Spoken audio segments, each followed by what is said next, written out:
say free Congo, free Palestine, Free Congo! free Palestine, Free Congo!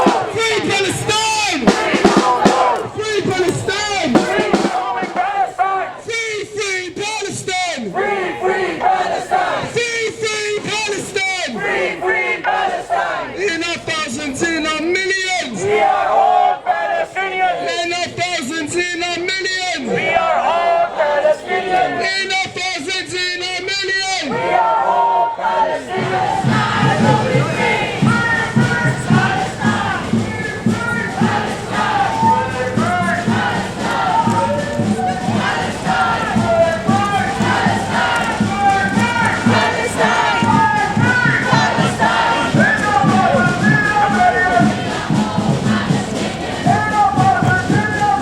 We are all Palestinians.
what, 80 years, Palestinians have been subjected to ethnic cleansing. 48, almost million Palestinians been deported viciously from their villages, towns and cities without any justification. Thousands of them died from thirst while running away for their lives when the bullet of the vicious Zionist terror squads, which sadly one day turned to be Israel Defense Force. It's Israel Terrorist Force. They've never been Defense Force. Israel has no right to defend itself. What are they doing there, sitting on the head of the Palestinians, killing them, stealing their land and water resources, and then claiming, oh, we defend ourselves? Can you imagine? I'll come to take your house and I'm going to start to defend myself from you. That's even the lousy, one of the worst jokes in the world. Unfortunately, a very sad joke. Free! What is happening in Palestine is not a war, it's not self-defense. It is too complicated to understand. It's genocide and domination, killing innocent babies and women and men with impunity is war crime. Guess who enabled this hypocrisy of the media and Western governments? But they can't hide Israel's barbarism for too long. We are human. We know who is right, who is wrong, who is the murderer. Free, free! Palestine! Free, free! Palestine! Free, free! The Hind Rajabs of Gaza, they have not lost hope. The babies who are being maimed, who are being butchered, who are being incinerated, who are being reduced to smithereens, their parents, collectively the citizens of Gaza, they have not lost an inch of hope. If anything, as every day passes, as every bomb is dropped, as every hospital is destroyed, as every university is razed to the ground, as academics are being butchered, as journalists are being, murdered, as places of worship, mosques, churches, and so on are being desecrated, as people's, inviolable dignity is being violated, their faith, their courage, their bravery, and their hope is increasing day by day. We are in the 21st month of a genocide that has destroyed every hospital, every school, every university. Israel has broken all international laws on the protection of civilians. And yet, despite that, Starmer, Lammy, and this so-called Labour government has looked quietly on, still supplying the weapons that kill the children. We're told officially by the Gaza Health Ministry that 60,000 have died, but it's estimated by Harvard University recently that the death toll is nearly 400,000. 1 in 5 people in Gaza. You have to be against genocide only if you're super knowledgeable about the subject. And I don't know about you guys, but with me, I sometimes feel like I don't know enough. Okay, you come and you try and debate somebody, you talk about things to somebody, and you feel like you don't know enough, and you feel like you need to go away and do some reading and do some research. But actually, no. If you don't think that killing babies is a good thing, then you're against the genocide. If you don't think killing women and children is a good thing, you're against the genocide. If you don't think bombing refugee camps, just think about that, picture that in your mind.